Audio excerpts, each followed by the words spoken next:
Now, we come to lecture 2, which focuses on the paraphrasing strategies, the how to do it part of the module. There are different strategies. The main difference is in the details of explaining them and in the name given to the strategy. I focused on one that might be more detailed than the others, so it might help learners more. It is called the RAP strategy, and RAP is an acronym. It comes from read, ask, and put it in your own words. Read the text, ask yourself questions about what the main ideas are, what the details are. You can do that in writing, and then comes the process of the linguistic part, which is putting it in your own language.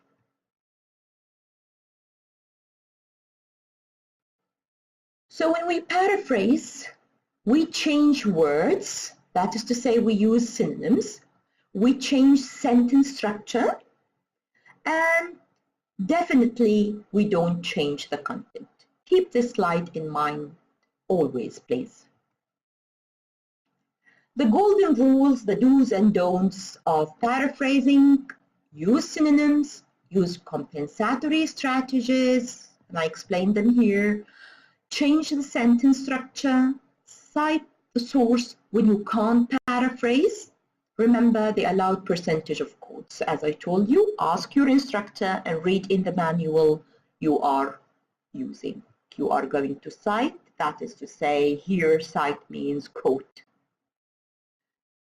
What you shouldn't do is don't leave out information. The purpose of using the reference in your own work is to give information. Don't plagiarize. If you fail to paraphrase well, if you fail to cite correctly, if you think it might be an easy way out of compensating for not having the skill to do research, the time to do research, or you're not willing to exert some effort to do research, would be just to steal someone else's work, then have in mind that this is a very big problem. This is not to be tolerated, and as we are going to see in the revision of lecture 3, there is severe punishment for this act. Don't change the original meaning. Keep the meaning. Make sure you keep the meaning. I read you some examples, and you have seen how sometimes when we are focusing on changing the language and expressing it in a different way, we tend to change the meaning. So it might be useful to take this part of the RAP strategy in which you jot down the main details and the ideas, the major ideas, and see how you can put that in your own language. Just to have in mind that the content is number one. Don't include your own opinion. In research, when you are analyzing, definitely you'll have to show your opinion. But when you are paraphrasing, it is well known among researchers and academics that when you are paraphrasing, you are telling us about someone else's ideas. So you are not expected to put your own idea in the paraphrase itself. You can do that before or after, but within the paraphrase, you are not supposed to give your own opinion. So this is the RAP strategy. Ask these 2 questions. What are the main ideas here? What are the key details? And I suggested, this way of jotting down the details. It might seem as something that will consume your time and effort at the beginning. But as I told you, it is going to put you on the right track. It's going to train you to do paraphrasing well, and then by and by, you will acquire the strategy, and it will become, some sort of an automatic thing that you do. So you jot down the main ideas, and this is the example of the quote in our lecture. So this is just to show you. You put the main ideas, and then you put the details on a different side. You make sure that the main ideas have to be there. The details, some of them might be put there, and some of them might not be put. And then you write down the points based on memory. That is to say, put the reference, the reading matter, the book, the article, or just turn off the screen if you are reading online or through a device. Put it away. Try to depend on memory to do this. You can refer to it every now and then, but you need to do this depending on memory. That is a very important thing in order to help you avoid plagiarism. So, an example, just to put this strategy in focus. The sentence here is talking about paraphrasing, okay? Paraphrasing is a very important skill for most English tests. Look at this paraphrase. For many tests of English, being skillful at paraphrasing is extremely important. Have a look at the two sentences.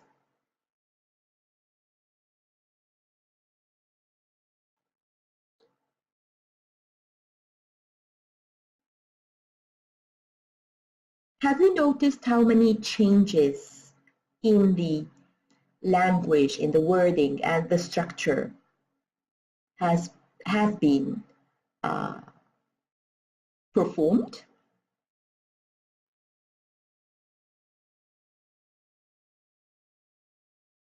So if we try just to see, for example, paraphrasing, this is the key term, so we have to use it. And it is some sort of a term. So here it is. Very important. That is the main idea, that paraphrasing is very important. So instead of very important, we said extremely important. And we could have said is of extreme importance, is of great importance to use. And this is another way of trying to express something in your own words, which is to change the part of speech. Skill, this is an example, is a noun. We changed it into skillful, adjective. It is part of the meaning, so we kept it. For most English tests, many tests of English. So this is the wording. Now, have you noticed the structure? Instead of starting with paraphrasing,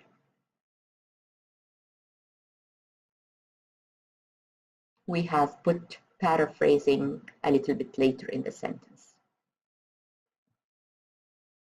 So remember this example. You might even,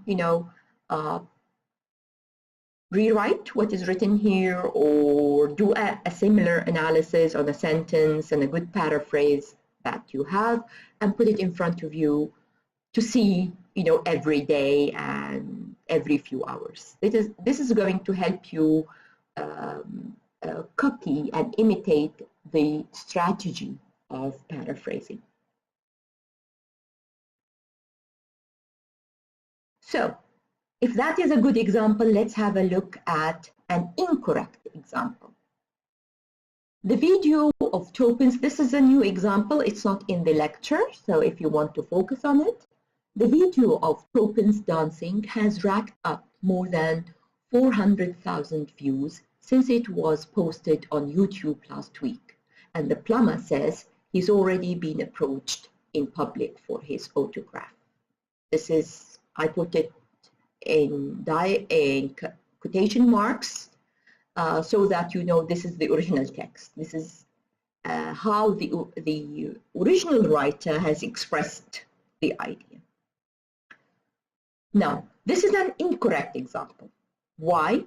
The video has racked up more than 400,000 views since posted on YouTube last week, and the plumber has even been approached for his autograph. What's wrong with it? Two problems. It doesn't cite the original source. After the paraphrase, we should have here a citation, in-text citation brackets, and mentioning something about the reference. Number two, second problem is that it copies too much of the original wording and sentence structure. You see the similarity? The video of Topin's dancing, the video has racked up more than 400,000 views, more than 400,000 views, since, and so on and so forth. You see the similarity in language, in the wording, in the structure.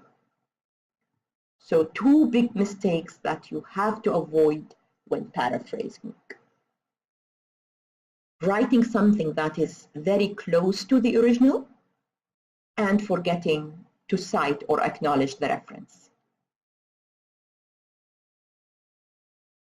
A correct paraphrase of the same statement would be, so this is the original, have a look at it again, please.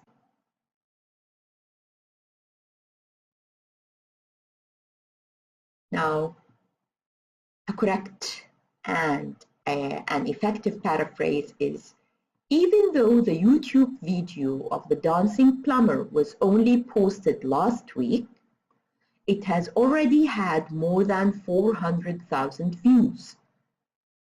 Topin has become an almost instant celebrity, as strangers have even asked him for autographs.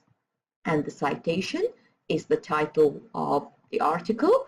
This seems to be an online article, that's why it has no page number. And then you close the brackets and you end the statement by a suitable punctuation mark.